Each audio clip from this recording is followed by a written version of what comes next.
Hi, I'm Pal Complete from Red vs Blue. In this video, we present our recent Academy class on fitting and flying the Minmatar race, including strengths, weaknesses, fittings, weapons, and some tactics. At the end, I'll also present some of my own Minmatar fits for you to use and copy, so stick around and enjoy.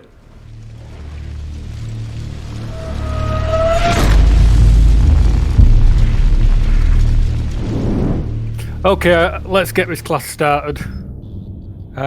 Good evening, ladies and gentlemen. I am Tobo, and this is a discussion on fitting and flying Minmatar ships. There we go. So, Minmatar, Minmatar ships in general tend to use, there's three types of weapon they tend to use. Projectiles, which is split up into autocannons, which are your short-range weapons, and artillery, which is your long-range weapons. If you think of a chain gun for autocannons, you're not far off, and a big stonking cannon for artillery, you're pretty much spot on. These use shells, like is used in the real world. The good thing about the Minmatar shells is you can change the shell and deal different types of damage depending on which shell you use. So, for example, I'll just pop this up. This gun has phase plasma, which does thermal and kinetic damage. But you can quite easily change the shell to do different types of damage depending on the target. There we go. Multiple different types of shells. So we'll just check a fusion. That deals explosive and kinetic.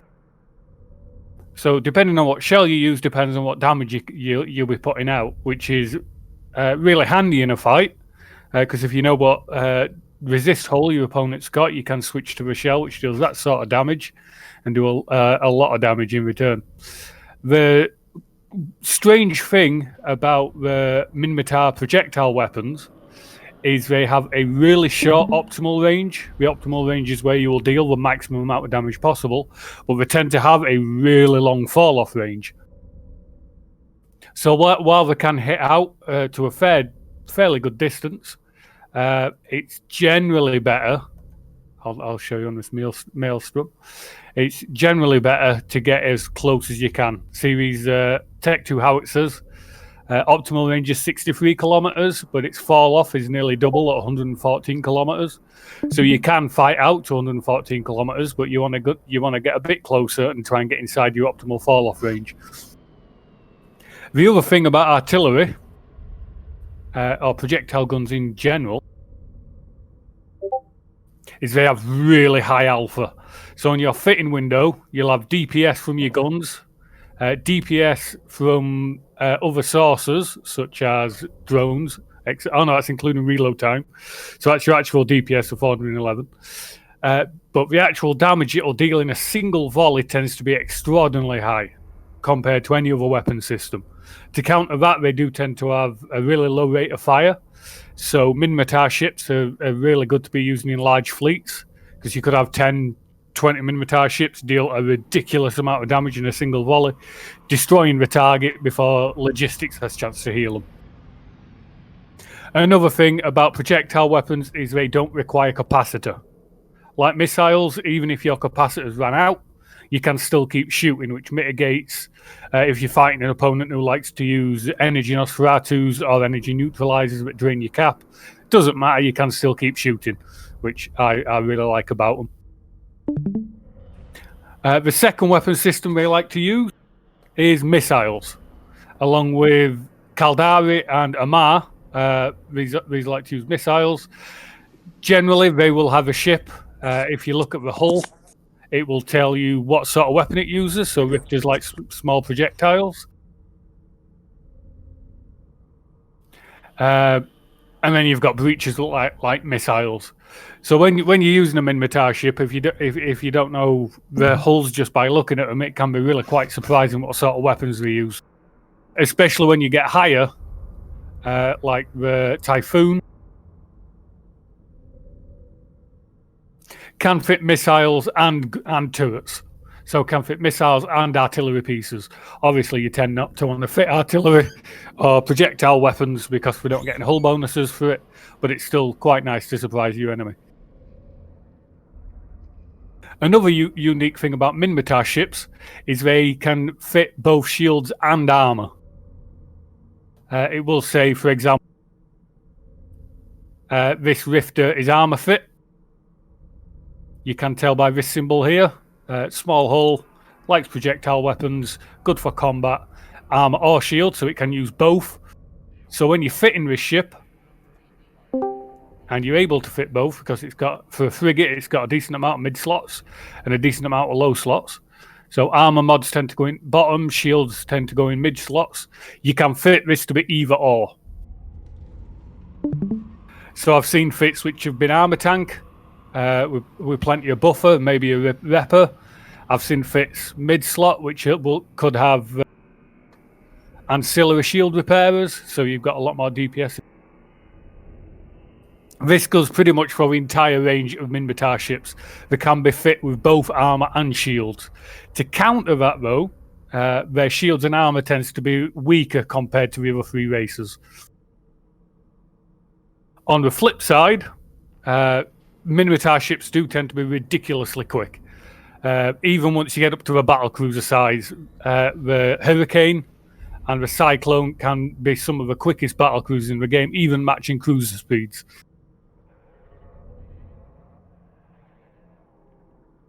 So that's the basics of the weapons and shields I like to use. They can, obviously, some of the fits use drones, so regardless of what race you like to fly, train your drone skills up. Ruptures, stabbers, bellicose, even the Scythes can use a full flight of drones, so you might as well fly drones regardless of what race you go as. It's that extra bit of DPS, it's that extra bit of utility because we have different types of drones, ECM drones, logistics drones, etc. E-war-wise, Minmatar like to use target painters, which work really well hand in hand with missiles because it increases your target signature radius, makes the ship seem bigger on your sensors, so people can lock them quicker, your missiles will hit harder, and your turreted weapons will be able to track them slightly better. And they like stasis Weber fires. Stasis Weber fires reduce your enemy's maximum speed, regardless of whether you're using a micro warp drive or afterburner. Weber fires can reduce their speed, starting, I think, at about reducing it by about 55%. Slower targets means you can hit them harder. It means you can also catch up on them. It also can be used as a defensive weapon as well. When you're in a fight, if you're a kite fit, for example, a fit that likes to keep your enemy at long range. If your enemy are faster than you and they're burning inside your Weber fire range, hit them with a web, means you can carry on burning away from them. That, of course, that sort of tactic should be covered in a PvP lesson. So, basic fits for this sort of ship, for this race's ship, should I say?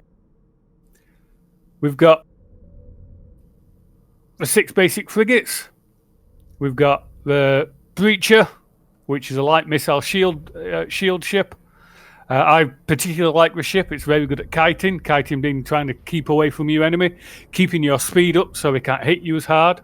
And light missiles really allow you to do this because they can hit out to like 55 kilometers, allowing you to control engagement range a bit better.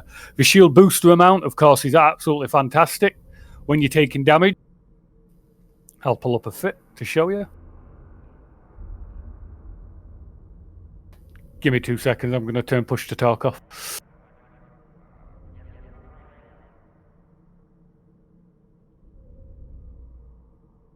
Can everybody still hear me? Yes, sorry. Yep. Awesome. I was getting a hand cramp from push to talk. So, yeah, looking for a fit. So yeah, this is one of the best tools that's been introduced into the game. Especially once you hit Stimulate, allows you to play about with ship fittings and it doesn't cost you a penny, which I absolutely love. So here we go. This is a red Federation Corp fit. Fit with rockets because the hull gets rocket bonuses. This allows you to play inside the web and short points range, so you can keep your enemy webbed and short pointed. Short point stopping your enemy from micro warp driving at all, which again reduces the speed. And then the web just makes them dead in water. Rockets, of course, are a brawling version of the missiles. I don't know why this is double tanked. Ignore these low slots. But what? Yeah, it gets it. Low slots, they are great. That's a lot of extra EHP. Fair enough. Yeah, it could be a lot of EHP. It gives you a chance to get your shields back up anyway. So, as I was saying, because this hull gets its shield booster amount of 7.5% per frigate level, if you fit shield booster, this has got an ancillary shield booster, which uses, instead of using cap, it can still use cap, but it uses Navy cap boosters, which they use that instead of your capacitor. Meaning capacitor can be used on different things like webs and scrams and micro warp drives and such. Medium shield booster, it means every time you activate this in its 3-second cycle, it will heal 210 HP, which is a hefty amount when it comes to frigate DPS. Obviously, once the enemy burns through this, because it has no, I like to call it raw HP additions, it's also called buffer tanks, shield extenders and things. Once your shields have gone and this is in reload, you're in a lot of trouble because you have next to no health. So yeah, these ships, obviously this is fit like a brawler. It will fit the role of a brawler quite comfortably. I like to fly him kitey, as in keep the enemy away at long distance. Yeah, quite a flexible hull to use is that one. Now the Vigil, as I mentioned earlier, the Minmatar like target painters. The Vigil is the Minmatar ship that makes best use of it.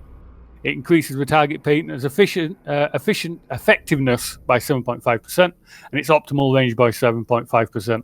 Bear in mind, the optimal range of a target painter tends to be quite high anyway, and because the ship has very little in the terms of defences, its hull bonuses innately allow you to stay well away from the enemy. There we go, optimal range of 54 kilometres, which is where it will hit its maximum effectiveness. Increases the enemy's signature by 41%, which is quite tasty. Makes the ship appear 50% bigger for the sake of your computer scanners, so you'll be able to lock them quicker, missiles will be able to apply a lot better, and turrets will be able to track them a lot easier. A lot of missile ships in general carry a target painter, but these, especially when you're going out into a larger fleet. I know Powell likes to fly one as an FC ship. For example, I wouldn't recommend this fit if you're going to FC, but if you are supporting a fleet, just sitting back, painting multiple targets, and then just let the DPS stack up on the enemy from your friends. They are also used rather sneakily to tag friendlies right before they die, so you get on their kill mail. I don't suggest you do it in a fight, but I suppose beforehand I don't see why not. Vex comes to mind here. So yeah, Vigil tends to have very limited defences, but when it's sitting 40-50 kilometres away from the enemy, it doesn't need particularly good defences. It could do with a bit of speed. This by no means is an optimal fit for this. This is just an example. Stick on a micro warp drive. There we go. It's quick enough to stay away from your enemy. If enemy, say for example, enemy interceptors or other frigates take a liking to you, you're quick enough to burn away a bit. If not, you can paint them up and tell your friends to get rid of them for you. And with 2 target painters, 3, the third one's practically useless, and the fourth one on the same target would do nothing. But 2 target painters even on a frigate, it will just make them bloom to a ridiculous amount, and lots of damage will be able to be applied to them. Can I make a remark? Yeah, go ahead. All E-War frigates have a targeting range of 80 kilometers, which is really ridiculous for a frigate. Yeah, targeting range for E-War frigates of 80 kilometers is ridiculous. So you don't even have to get close to the enemy to target paint. No, you don't. You don't have to get close at all. Like I say, you sit at a good, comfortable distance. You don't have to particularly sit in optimal range. You just sit somewhere where the enemy can't get to you. And like we say, 80 kilometers locking range, you're well out of the way of any trouble, unless you stop paying attention. The next ship, the Slasher. The Slasher is what a lot of people refer to as a tackle ship. A tackle ship as in something that fits a warp scrambler or a warp disruptor, because this hull gets an 80% reduction on its activation, meaning you can keep these modules active longer. They also tend to be quite quick as well, allowing you to get in there, get your tackle. I don't have a Slasher fit saved. I should have done that before. Never mind. So yeah, they tend to get, like I say, they tend to burn towards the enemy, get point on them until friends arrived, and then because of their limited defenses, you could rely on your speed, which is, it's okay for a frigate to keep tackle on a target. Or once friendly cruisers arrive, friendly destroyers arrive and get secondary points on, that's when you warp away, because we really don't have the tank to stick about in bigger battles. In smaller battles, frigate on frigate, they can of course use their speed to mitigate a lot of the enemy's damage. I don't know if any of you has joined in the RvB Academy free throws that go through the week, but Slashers do make appearances. They are quite quick ships, quite annoying to pin down. And again, their main defense, is quite a lot of Minmatar ships, is their speed. As you can see, their defenses are quite low, their shields, hull and armor. So you get in, point your target, wait for friendlies to arrive, and then warp away before you die. These are also quite good in hero tackle ships. Hero tackle being the sort of ship that will get tackle on a ship twice its size, that can murder it by looking at it and staying there until either you blow up or until friendlies arrive. Again, due to the speed you can get on a decent build. Quite a good ship. They work really well with a tracking disruptor. You tackle a gunboat, you put the tracking disruptor on orbit 500, and you don't get hit. Yeah, that is a good point. Fit a tracking disruptor on it, and because of your speed as well as tracking disruptor, nothing's going to hit you. If it does, it'll be for 1 or 2 damage. Note to cry home about. They are Minmatar ships, admittedly absolute nightmares when flown right and fitted right. The next ship is the Probe, used for exploration and scanning. I don't do much myself, so I can't help you there. I'm sure there'll be other people in the Alliance and stuff which will help you with that. Then we go on to a Burst, which is their logistics frigate. Again, logistics frigates don't see much use, purely because when it comes to fleet-on-fleet battle, the first things to die tend to be logistics ships. So if you're not on point, if you're not moving, you will die. You will pop ridiculously easy. I'll see if I can find you a fit. I think I made a fit previously. Yeah, there we go. Its EHP is fairly low for a frigate of its size. Afterburner fit purely to save on some of that capacitor. But again, logistics frigates, like any frigates, are ridiculously squishy. But at the same time, you have to keep eye on where the enemy is, as well as where your friendlies are. And with a 4,000 meter optimal range on the Tech 1 versions, anyway, you're not going to have much room to maneuver. So again, this is a logistics ship will pop fairly quickly. I'm not saying we don't get used at all. I just personally don't. And then we'll move on to the Rifter. One of my favourites Minmatar ships. The Rifter is phenomenal. This would be classified as a DPS frigate, as in its role is purely damage your enemy. Its entire hull bonuses are geared towards it. If we look at the hull bonuses, good small projectile rate of fire and fall off. So you can get a bit extra range from the enemy. 12 kilometers natural, which is quite high for a turret weapon. And then you can use your speed and maneuverability again to kite away from the enemy. This one is a oversized prop mod version I've used quite a few times. It does away entirely with any form of defense, and it relies purely on speed.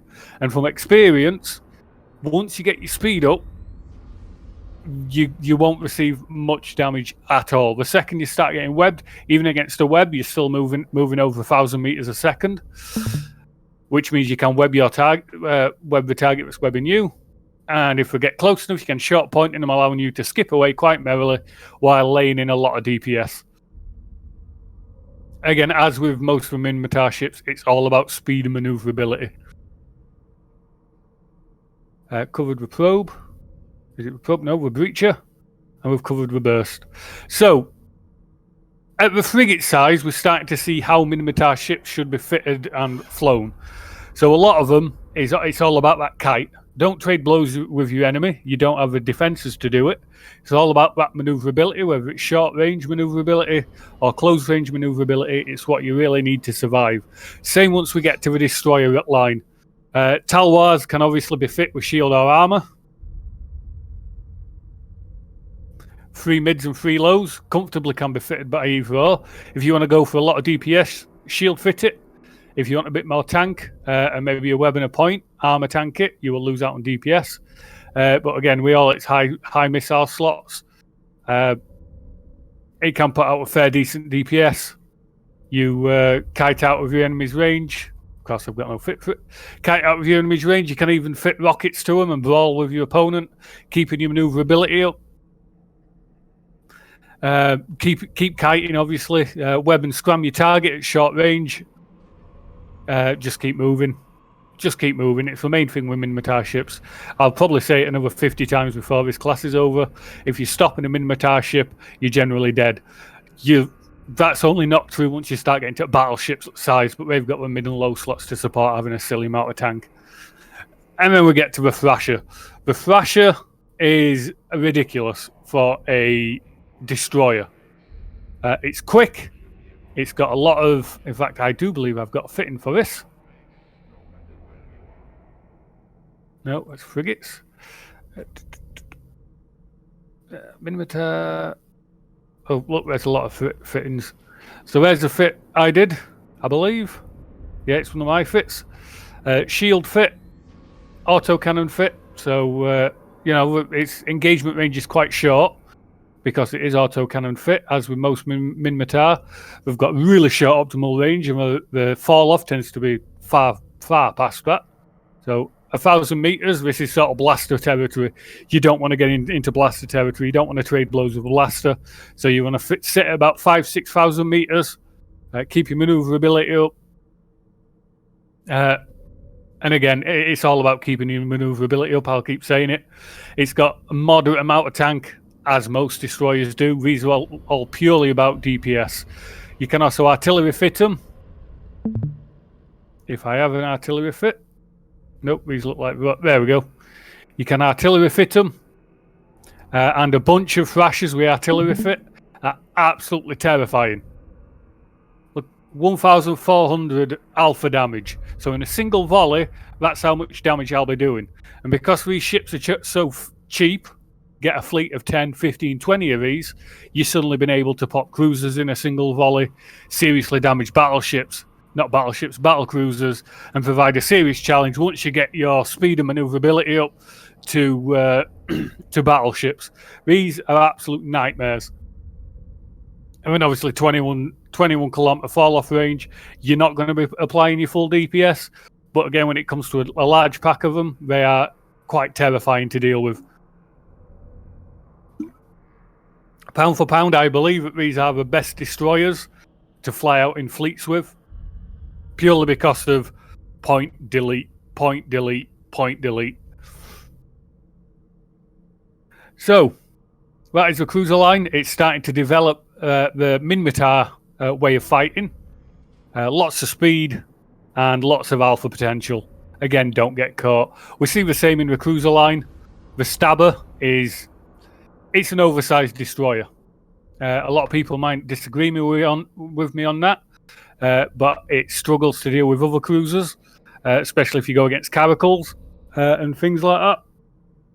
If you're fighting a brawler, by all means, you can kite out and play about with them a bit.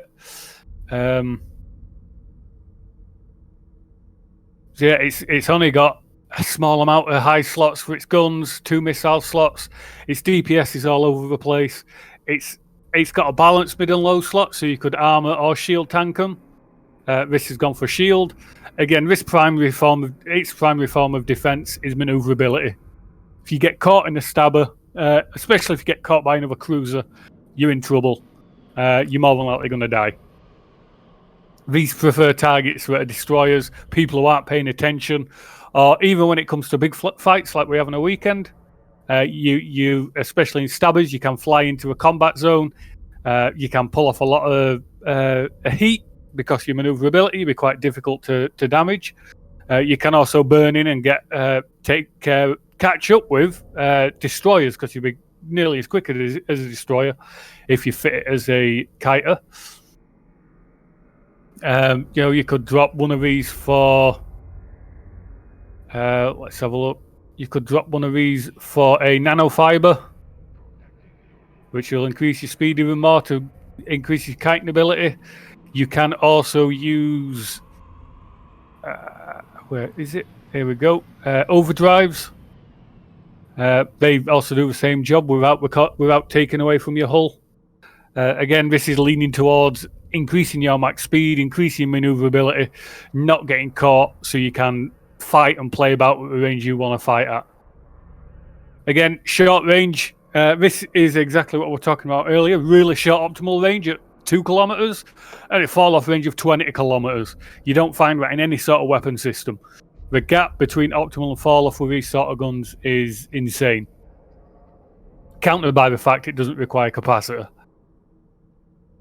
So we use short-range ammunition for it. Down to a kilometer optimal range.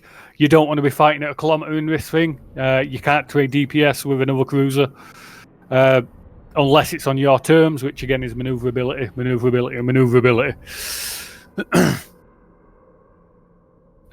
We have a Rupture. Again, this is a development of the Thrasher. It uses a lot of, it can be autocannon or artillery. I like to use them artillery because it's scary. It's only got a small amount of high slots as most cruisers. Again, a balanced mid and low slot. So you can fit these armor or shield. If you're going for pure DPS, which this fit is, just all about giving back. I mean, I don't know what I was thinking with these mid slots. But you get a gang of these together. Using the Tech 2 guns. Nope. You get a gang of these together. Sitting about 20 kilometers, you're going to be dealing out a silly amount of alpha. Compared to other cruisers of its size, because of its lack of high slots, it doesn't deal particularly a good amount of alpha. But when you get a group of them together, it kind of mitigates it quite a lot. And even when the enemy gets in close and starts neuting you and all that stuff, you can just keep shooting anyway. Pardon me. And then we'll move on to the Bellicose. It's a ship I've only recently started to fly. Again, it's in the same sort of. It's got the same sort of issue as the Rupture.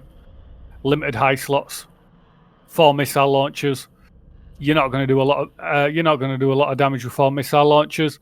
If you're going for a missile boat, I know I shouldn't be talking about this in Minmatar when it's Minmatar week. If you're going for a missile boat, take a Caracal, nearly twice as much guns. But as for this ship, its hull bonuses, light and heavy missiles and heavy assault missiles, target painters. The most important is the heavy missile and heavy assault missile explosion velocity. This allows you to apply your damage to smaller targets a lot easier. Add on top of the target painter effectiveness, this thing can be quite effective at taking out kiting frigates and destroyers and other cruisers. Obviously, its lack of DPS overall is quite painful. I'll show you for an example. I will put on some T2 heavy missiles, which I wouldn't fit the ship with ideally. There we go. Put some weapon upgrades on there.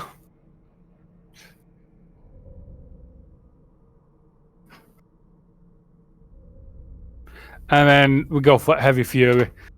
So this is with Tech 2 missiles. Out of 4 launchers with 3 weapon upgrades, I'm only getting 267 DPS. Which is absolutely shocking for a ship its size. But it's able to apply that DPS a lot easier because of its painter bonus and explosion velocity bonus. You can have all the DPS in the world, but when it comes to heavy missiles, they really struggle to apply to like destroyers and frigates. They can also struggle to apply to kiting cruisers. So these hull bonuses mitigate a lot of that. You bang on a target painter. I can't use Tech 2 target painters, never mind. And it's, there we go, 38% signature bonus modifier, signature radius modifier, should I say. And that's from a Tech 1 version. The Tech 2, 41% signature radius bonus. The target's lighting up like a Christmas tree out there. Not only can your missiles apply really well, your friendly's missiles can apply really well. So even if you're going out in a, say for example, a Caracal fleet, 1 or 2 bellicoses could come in really handy purely because of the target painter bonus. And then we come to the last ship of the cruiser line, the Scythe. The Scythe is, in my opinion, hands down the best shield logi for Tech 1. It's quick, it's cheap, and it can heal a decent amount. But the main thing is quick and cheap. I'll show you a fit. There we go, Tech 1 fit. All geared towards keeping this capacitor going. Its defences are fairly limited. This is a horrible fit. I don't know why I picked that one. There we go. Its defences are limited. Its high slots are also limited to only 3 remote shield boosters. Everything else is geared towards capacitors. Mid slots, a bit of tank. A micro warp drive for that manoeuvrability, and then a sensor booster just in case you bump into them really annoying E-War ships. This allows you to resist some of that.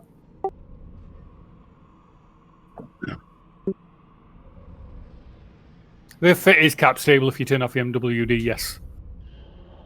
Which is, if you start taking damage, by all means bang on your micro warp drive.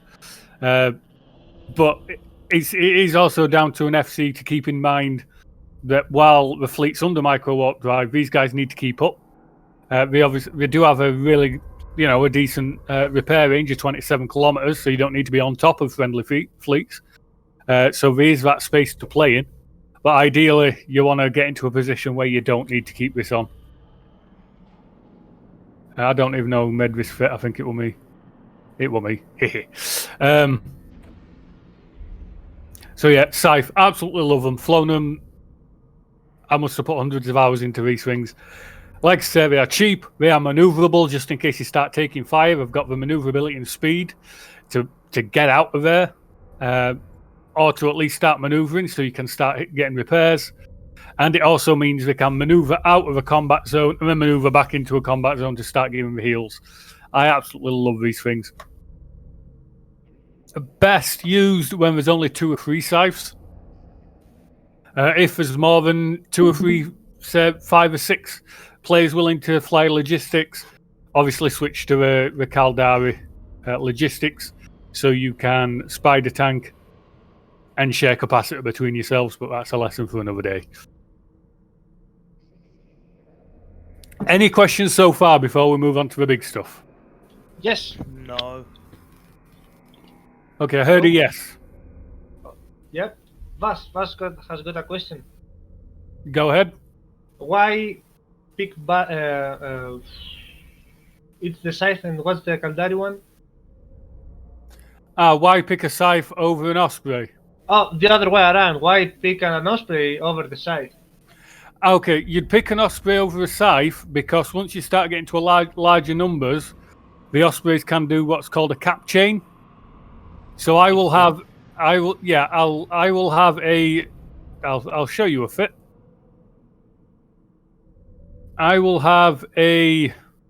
Here we go. I will have a remote capacitor transfer on the ship.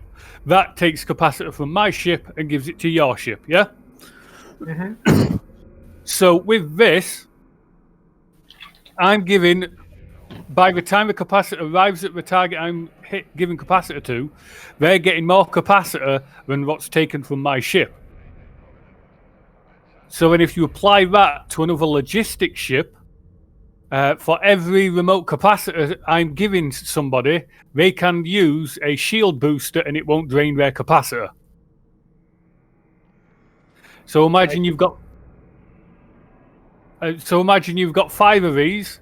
I've targeted somebody. I'm giving them a remote capacitor transfer, so they're getting capacitor from my battery into their battery, but they're getting extra. I'm hitting them with a remote shield booster because when the chain is complete, somebody else will be giving me capacitor. So it's continual. We can basically heal each other, and it's not costing the ship capacitor. Yeah, exactly. You're generating capacitor out of thin air with Ospreys. Yes. So they're much better in groups, big groups, where they have to stay together. Whereas the Scythe is much, much better as like solo ships where they can kite off in different directions, and then the fleet has to kite out to catch each of them. One interesting thing to consider, both these ships have 3 remote repairers, so their repair amount is comparable. But because you use the remote cap transfer, it frees up a lot of other slots for increasing your tank, increasing your mobility, and that's what makes the Osprey better in the end. If you look at this fit, this Osprey has 4 tanking modules and a damage control. That's 5 modules, while the Scythe only had like 2, I think. Yeah, the reason why I picked Scythe over an Osprey if there's only 2 or 3. Again, is because the Scythe is a lot more maneuverable. When it does come to a larger fleet, so you've got more logistics, Osprey hands down. Yeah, go ahead. 2 follow-up questions. First of all, can the Osprey thing work with micro warp drive? It can be played about for micro warp drive, yes. You will have to sacrifice tank or capacitor for it, because it is a very tight fit. Okay. Second one, why use the Afterburner Fit in the first place? I can understand for the signature radius, yes, but the Logi, I think, are the number 1 target, and they need to be most mobile, in my opinion. So you have got a point there. A micro warp drive ship will be a lot quicker. The reason you fit an afterburner, sorry, is because micro warp drives take a hell of a lot more capacitor to use, which could be otherwise used on your defensive modules or healing friends. When you've got multiple Ospreys together, one Osprey starts getting targeted, the other Ospreys can start healing him. That counters the lack of maneuverability, the pure amount of HP you can just get back from being healed. Yeah, go ahead. Because I would disagree that Ospreys are always the primary target. Because one thing is that if you have a bunch of Ospreys, you only have a limited number of slots in your watch list. So you can guarantee that all the Ospreys are together in the watch list. And you can also guarantee that the rest of the fleet is probably not in the watch list. And so if you may not be able to break with your fleet the Logi, but you can break individual ships. So you can start taking down some of the DPS, and then try and get a better tactical advantage over the Ospreys later. If you watch the video that I posted in RvB Media, you look at the whole fight. The beginning of the fight, everybody's ignoring the Logi. Yeah, that's generally that is because it takes too long to kill a logistic ship, especially when it turns to Ospreys, because again they are all healing each other. And like you said, Ospreys in larger fleets will have their own watch list set up, will have their own chat set up, will have their own comm set up altogether. And again, it's not possible to fit an entire fleet on your watch list. So when you have to look at your fleet window. You have to see who needs it. You just end up with a massive list of guys requiring shields, and it is down to FC to pick which guy is getting healed. which, down to the logistics FC to pick which guys he wants to get healed, etc. So yeah, it does tend to be a lot easier to take out the DPS purely because the logistics are really difficult to take out. Again, when it comes to the Scythe, it's the same issue. It's not the fact that they've got the tank, it's the fact that they are maneuverable enough to mitigate a lot of damage coming in.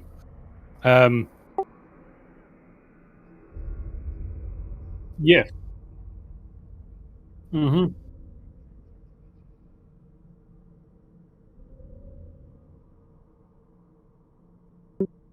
Yep, that's a much better way of explaining it than I did.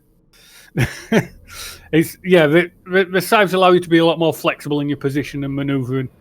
When it comes to larger battles, I've seen a lot of fleets lean towards scimitars, because we've got an extra slot for cap transfer. Again, maneuverability is key to these sort of things. So we are quite maneuverable. Can be all over the field. And the scimitar has a really sexy resist pattern. Yes, yeah, it does.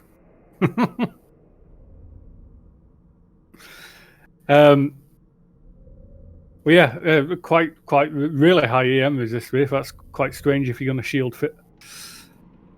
So we move on to battle cruisers. Battle cruisers, we have 3 battle cruisers with Cyclone, which isn't very popular. I think I've flown one myself, and I didn't particularly rate it. Again, it's lack of high slots for missiles. It's supposed to be a missile boat. It's got 5 high slots. We've just seen a cruiser with 4 high slots. So why has this only got 5? You look at the Drake, it's got more than 5. It's competitor. So a lot of people don't bother with the Cyclone. If you can make it fairly tanky because of its shield boost amount, but more or less this is... Oh, fairly doesn't even begin to do it justice, friend. Those things can be a horror show for a tank, a Cyclone. Seriously, if you're with the right drugs and stuff, and if you see them on the battlefield, a Cyclone's most likely got a horror show of a tank on it. I can see that, to be fair. It has got a nice balance between mid and low slots. You could have a shield tank it, armor tank it, brick tank it. I wouldn't brick tank it, but you could. It has got flexibility to be tanked however you want. It's quite maneuverable, but again, it's let down as its lack of DPS, which I could be really biased here. But when you're flying a battle cruiser, you want to be kicking out scary amounts of DPS. I mean, spoken like a true member of Red Fair. That's what we like. And this for me, Cyclone just does not do it. But again, you can hover tank it, massive shield booster amount if you get it to rank 5. That's what, a 37.5% bonus to your shield repair amount, plus all the other stuff. I can see it being quite scarily tanked, but its DPS for a battle cruiser is laughable, in my opinion.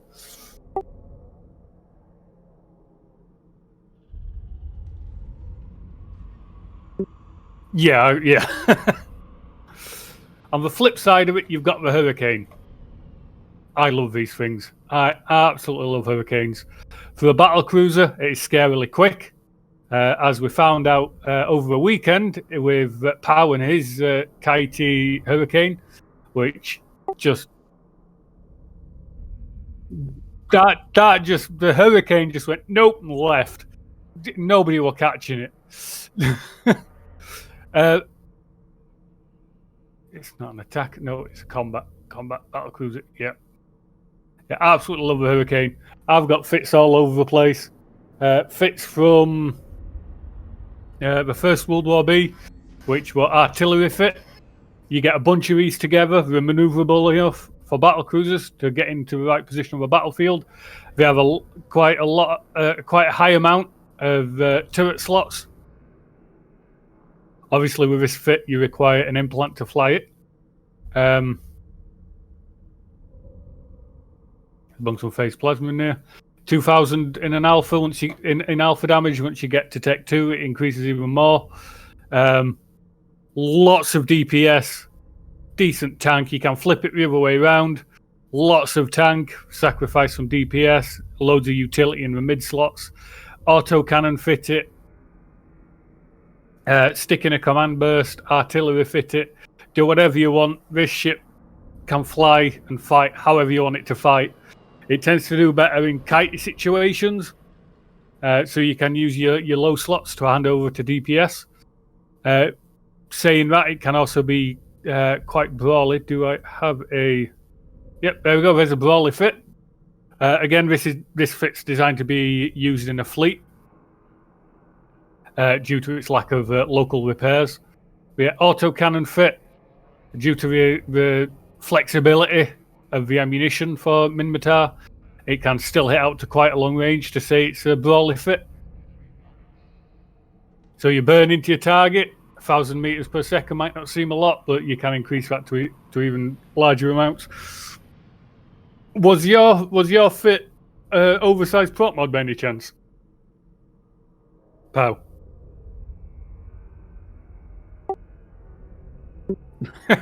That thing just, I just went nope and went.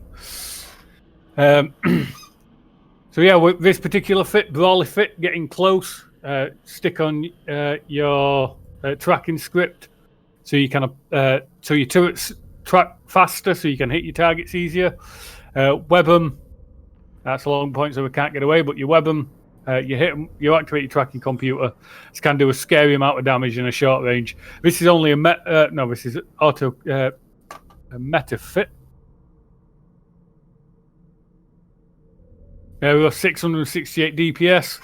Sit about 5 to 10 kilometers from your enemy. You're just going to keep pumping out round after round after round.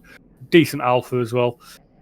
And again, you're maneuverable enough to just start kiting around your target. You'll start struggling, obviously, in smaller ships. And when you find smaller ships, but that's the same for any battle cruiser, unless we start talking about attack battle cruisers, which Ritalos comes to mind, but that's a different ship.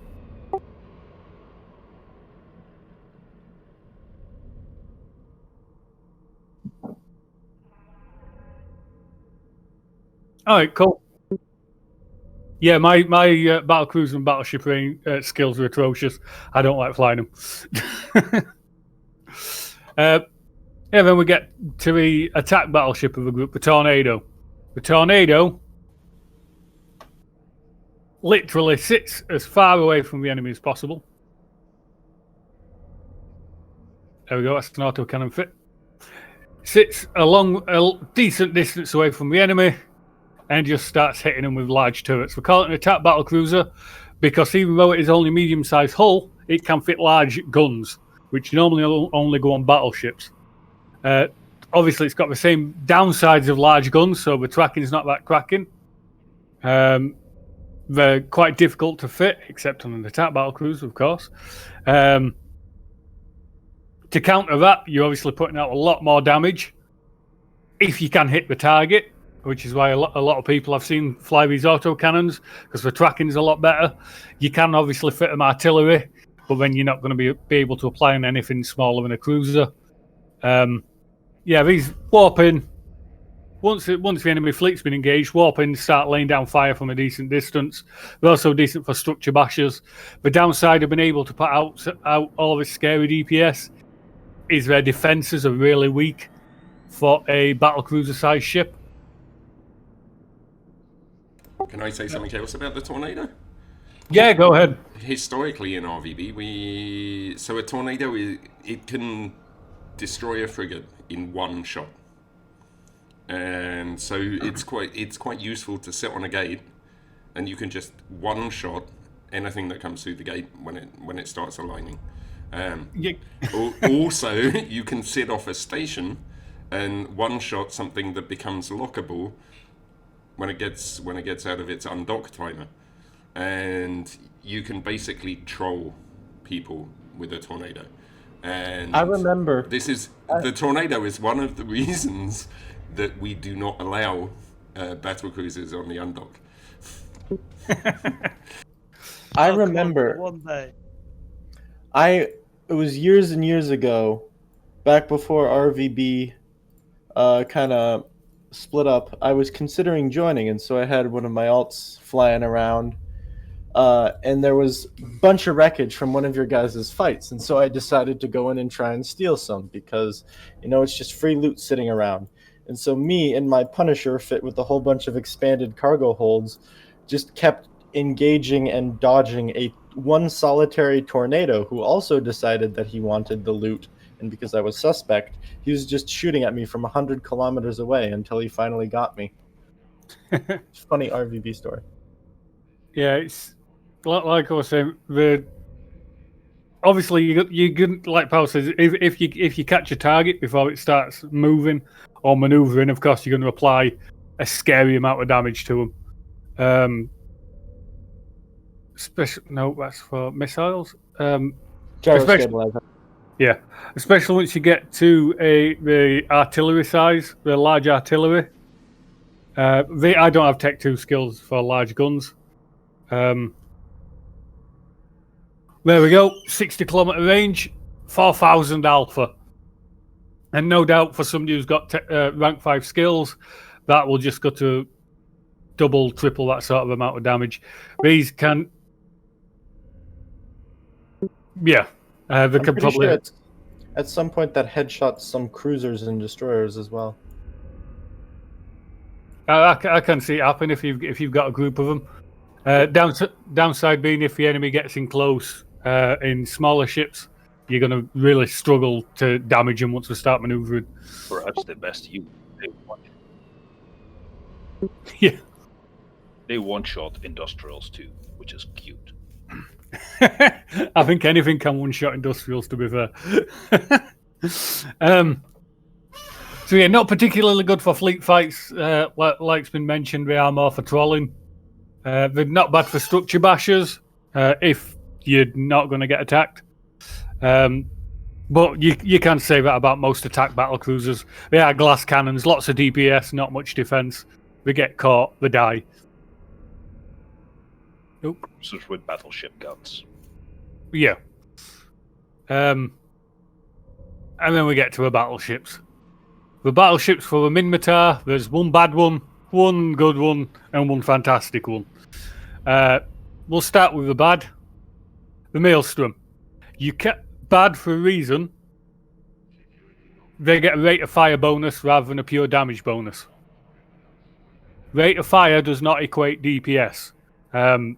It sounds like it. Oh, I'm kicking up 5% more bullets per second. It doesn't work like that, unfortunately. The shield booster amount is nice. Can make them obviously scarily tanky with its active shield repairs.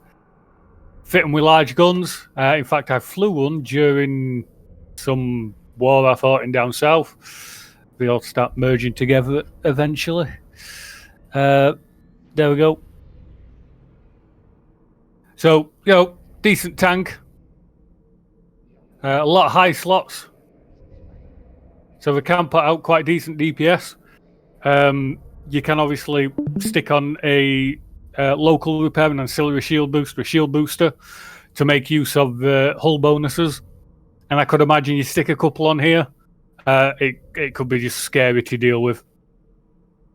It is purely that it only gets a rate of fire bonus. No tracking bonuses, no damage bonuses, nothing like that.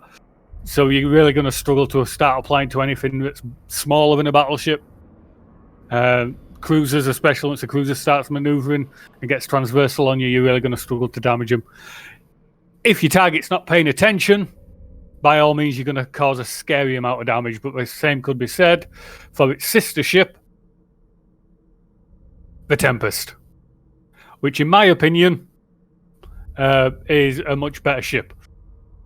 Obviously, people are free to disagree. Tests obviously disagreed because they went for the Maelstrom purely because of the amount of high slots. But when you look at its hull, it gains a rate fire bonus and a damage bonus. So when you're a level 5 battleship, you're doing an extra 25% damage. It can fit 6 turrets, 2 missiles, so obviously 2 less guns with a Maelstrom.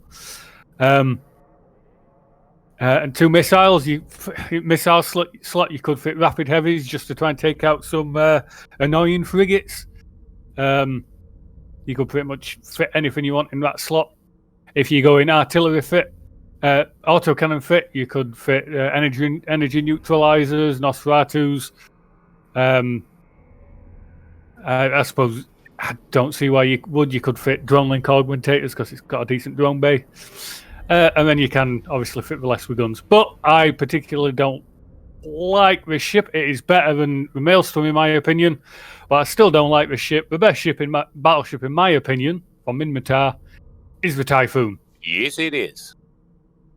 There we go. I've got some agreement. I'm right. So, why the Typhoon? Well, it's hull bonuses. The top one gives you a rate of fire. Again, does not equate to DPS, so we're not particularly bothered about that one. The cruise missile and torpedo explosion velocity is a godsend. Cruise missiles cannot apply to anything smaller than a battleship. Not effectively, anyway. That explosion velocity changes that. You add that into the mix, it means you can start applying effectively to cruisers. You can start applying effectively to cruisers, battle cruisers. Obviously, everything applies to battleships. Can you explain to those of us like me who don't really understand missiles why that is? So missiles, I've tried to explain this before, and I think I'll try not to mess it up this time. So missiles have a explosion radius and an explosion velocity. This is all tied in to the calculation of how much damage it will apply to an enemy ship.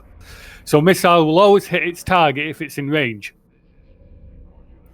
The calculation to whether or not to how much damage you're going to apply is you want a smaller explosion radius because it's more concentrated, a higher explosion velocity, so that explosion catches the target a lot quicker. So what we're looking for is the explosive radius. We want it to be smaller so it applies more damage to the target. And because this whole it's explosion velocity. So it increases the sorry, I'm sort of tripping up over this. Give me a second. So yeah, in general, the higher the explosion velocity, the easier it's going to apply to a faster target. Is the simple explanation. The larger the missile, the slower the explosion velocity, so the less it applies to faster targets. Yeah, the way that, if I could, real quick. Yeah, go ahead. So, picture you're standing on the shoulder of the highway, and you're whacking golf balls at a car that's going away from you. The golf ball might bounce off the back window without even breaking it if he's going away from you, because he's absorbing the impact by going away. In Eve, if they're moving at all, it counts as away from the missile, even if they're coming straight at you. That's interesting. So that's explosion. Gotcha. Yeah, that's a good way of explaining it. You might have to keep that into edit, pal. Into what?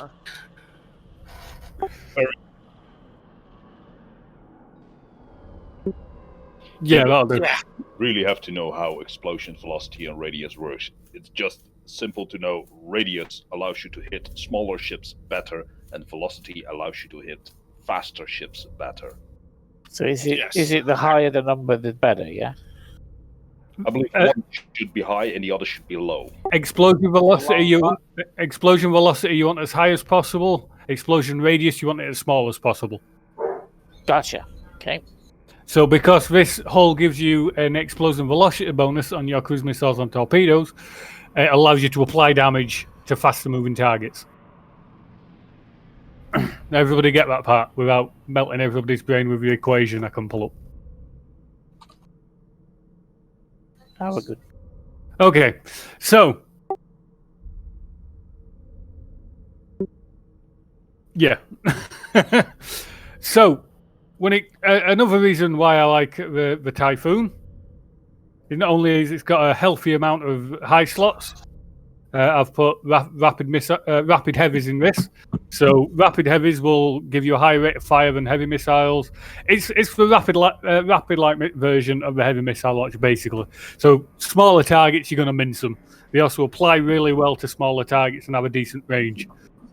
To make the most of that, I mean, you could always fit cruise missiles. And because this ship's got a healthy amount of lows and mid slots, you can shield tank it, you can hull tank it, you can armor tank it. This one's armor tanked.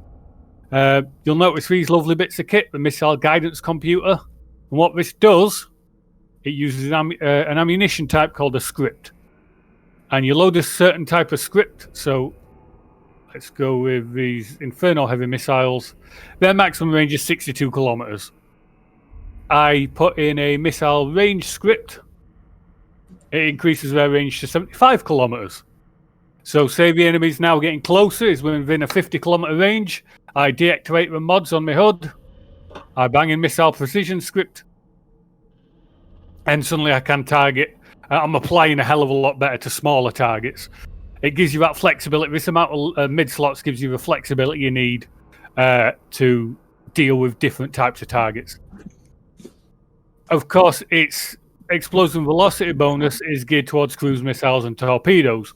Torpedoes, I tend never to bother with because they can't apply to anything smaller than a battleship. So we're really not that flexible. Cruise missiles on this hull are very flexible sort of weapons. I'll see if I can fit some on this. Just take that off. So cruise missiles normally are geared to what I can't fly Tech 2 cruise missiles, so these will have to do. See, I fit all them. See, quite comfortably. The CPU and power grid on this thing is amazing. You can fit it however you want and not have to worry much about it. All about the DPS. So the cruise missile maximum flight range is 146 kilometers. Which is scary when you start thinking about it. I've only got 103 kilometer maximum range. If I'm targeting somebody outside that range, my first question is why? Why am I trying to hit somebody out at that range? This is because you want a double volume with a micro jump drive. Yes, yeah. There is that. But this fit doesn't have that. That's wrong. Not cruise missiles and no micro jump drive. That's not a trick I know about. So yeah, it's got scary range anyway. And then we look at the charge info. The explosion velocity 159. Radius 238. Try and remember that. And then we put on a couple of precision scripts. So the explosion velocity is increased and radius is decreased, meaning I can apply to smaller, faster targets a lot easier. And I believe without these scripts, if you're trying to hit, in fact, without this hull and these scripts, if you're trying to hit anything smaller than a battle cruiser or cruise missiles, you're doing something wrong. Cool, you can hang on a painter as well, can't you? Yeah, you can put on a painter if you're going to hit for longer ranges. Again, if you're taking a fleet of these, E-War ships tend to take care of that. You can then sort your mid slots out, drop these for MJD. So an entire fleet can jump. I've seen that done before. That's quite fun to pull off. And then obviously you've got a spare top slot, which could be used for anything that goes in a top slot. You can also fit guns to them. I don't see why you'd fit guns to them. Maybe just to throw the enemy off. I can't see a particularly good reason why you would fit guns when you've got lovely missiles to deal with. Another beautiful thing about this is its drone bay. Its drone bay is huge for a battleship that doesn't gear towards drones. This one's got sentry drones on it. A 52 kilometer drone range, so you pop your drones, you carry on maneuvering about, you start picking off targets, volley damage between your missiles and your drones, you're kicking out a hefty chunk of alpha damage. Again, my favourite battleship, my favourite Minmatar ship, these things are absolutely phenomenal. 100 megabit a second, you don't have to use sentries, you can use heavies, well a mixture of heavies, medium and lights, depending on what target you're fighting against. Again, this ship, the fitting options for it are endless. You can fit it shield tank, armor tank. It's just absolutely phenomenal bit of kit. It's also quite quick as well. Yeah, he's fast. Yeah, for the Thursday fight, I'm using a Typhoon. I got to give you some kind of chance. Give you a leg up somehow. Yeah, either or. I don't like Maelstroms. Yeah, give me something to punch. So, just to quickly recap, it's been an hour now, so I'll wrap up. Minmatar ships are very flexible ships. Their main strengths are the flexibility in weapon loadouts between autocannons, artillery, and missiles. They're also very quick ships, so best used for kiting, and flexible in the way you tank them. They can either be shield tanked or armor tanked. They might look like rust buckets, but trust me, when it comes to a fight, Minmatar are quite handy. Some of the ships are obviously missers. Cyclone, Maelstrom come to mind. Some are the best ships in the game. Typhoon, Hurricane come to mind. And obviously your little Thrasher. And in the frigate line, they are absolutely phenomenal. In Rust with Rust, yeah. Minmatar. I wouldn't say I'm Rust with Trust because I don't trust the Rust community with jack shit. So, that has been the basics of flying and fitting Minmatar ships. Any questions? Yes, I have a question. Okay, go ahead. Okay, it's regarding the cruisers. So, having in mind what you said about the Rupture, what are its strengths? Like, when would you choose a Rupture over a Stabber or the other one? So, Ruptures tend to be quite a bit tankier. So if we look at its just default, it's got 8,700 HP compared to the Stabber. It's got nearly 1,000 HP less. You can also tank these a lot better because we've got an extra low slot, 5 low slots compared to the Stabber's 4. So they tend to be quite a bit tankier. The DPS we put out on the Stabber on this particular fit could be quite. I don't know why it's saying simulated Stabber on this particular fit, because the extra low slot it does allow you to put a bit more DPS into it, so we can do more DPS. So they tend to be better used when you're taking a fleet of them. Take 10, 15 of these guys, shield fit them, loads of DPS mods in the bottom. We'll kick out a hefty amount of DPS. Where the Stabber is a lot more maneuverable. These are better fitted, better flown if you want to kite. Use your maneuverability for defense. It gives you that flexibility. Where you want to fight, what distances you want to fight because of its speed.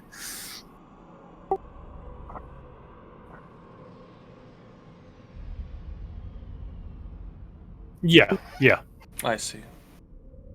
It rewards good manual piloting and Stabber, whereas a Rupture is more for your jack of all trades, I'd say.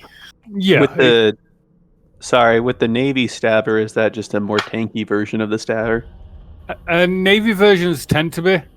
Okay. Rate of fire and fall off, rate of fire and tracking speed. It gets a tracking speed bonus, which will be quite handy. It'll allow it to apply to targets a lot better.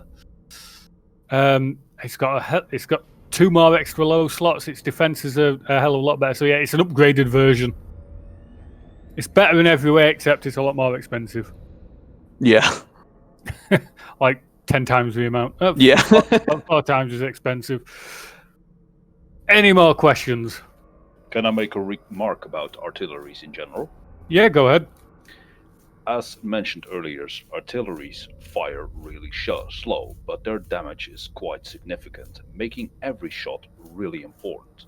Artilleries are, in my opinion, pretty much the only weapon that you don't want to just run every shot after shot.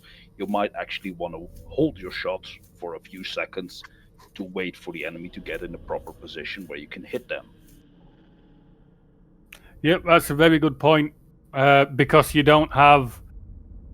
rate of fire is so slow, like you said, there's no point in firing your volleys if you're not going to apply to the target. They are just wasted shots. Think of it as a sniper. sitting on a hill waiting to take his shot. He's going to wait for the right moment to take his shot and not waste any. In my opinion, that also makes artillery one of the hardest weapons to use in the game, at least if you want to use them properly. I mean, it's easy to shoot at targets that are sitting still or targets that are super easy to hit, like battleships, people that just undocked and sit still for that reason. But in a fight, they are really difficult. Yeah, of course. Most Minmatar ships I've seen in small fleets, small gang stuff, and solo stuff are autocannon fit. Higher rate of fire, a lot more forgiving. The tracking speed's a lot higher as well.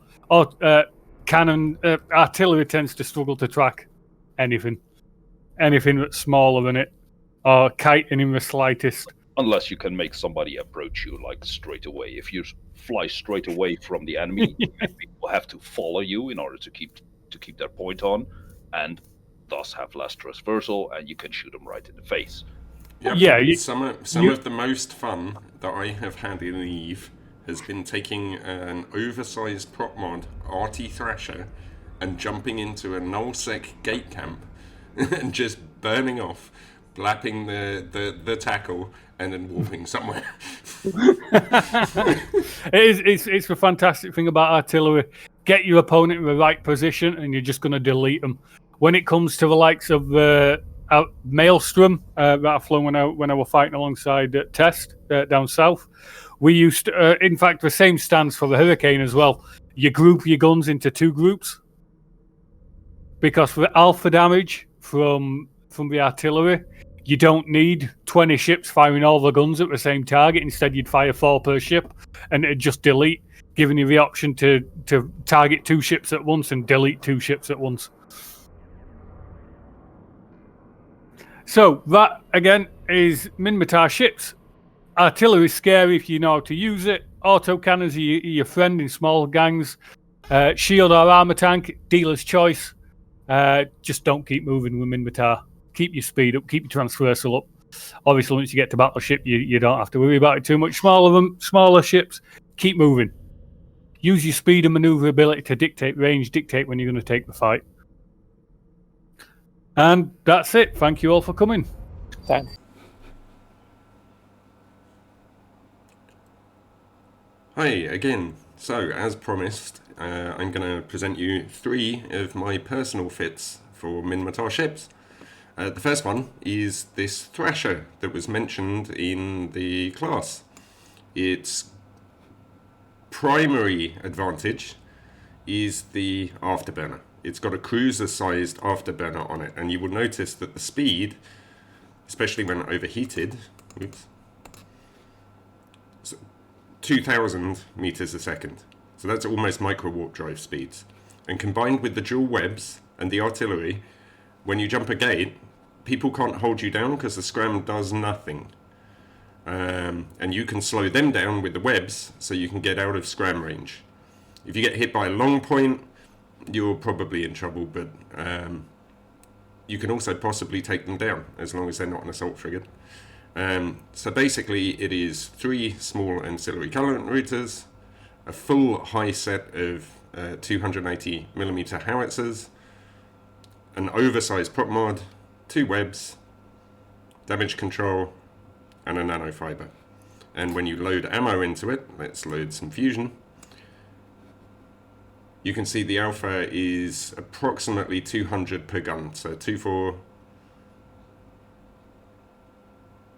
4, 6, 8, 1,000 to 1,400. So you can one-shot most T1 frigates in 1 or 2 shots with this. The second fit that I want to show you is a stabber that I like to fly. It doesn't really have anything meme-worthy or special about it, but it does a reasonably large amount of DPS. So if I load the Nova missiles and I load Hail, you can see it's almost 600 DPS. If I overheat, 660 DPS. And again, it's got about 200 alpha per gun, so 2, 4, 6, it's about 800 damage alpha. It's got a large shield extender, a warp disruptor, a stasis web, and a micro warp drive. In the lows, it's got some gyro stabs, damage control, tracking enhancer, and for rigs, it's got a ambit extension, polycarbon engine housing, and there's 2 of those. So this is a nice kitey ship that you can kite around the field, pick off frigates, but still apply a reasonable amount of DPS, and your range is about 20 kilometers, so maximum. So the last ship I want to show you is the Hurricane that was also mentioned in the video. As you can see here, it is a battlecruiser. It's got a micro warp drive, it's got a shield hardener, it's got a large ancillary shield booster, and it's got a shield extender. That's it for tank, but you'll notice for a battlecruiser it goes rather fast to, again, 2,000 meters per second. In the highest, we've got 720 millimeter howitzers, which do 500 damage for each volley, so that's 3,000 per volley. For rigs, it's got 2 ancillary current routers and a medium core defense field purger. And in the lows, we've got a nanofiber, which is what gives it partly its speed. We have a tracking enhancer. We have 2 gyro stabilizers. We have a power diagnostic system. This gives you a little bit of extra shield and also enough power grid to run the fit. And damage control. And this is the one that Tobor was having some problems killing. So I hope you enjoyed our class, and if you want to see more videos from the RvB Flight Academy and how we teach people to PvP, don't forget to hit like and subscribe. Thank you very much. Goodbye.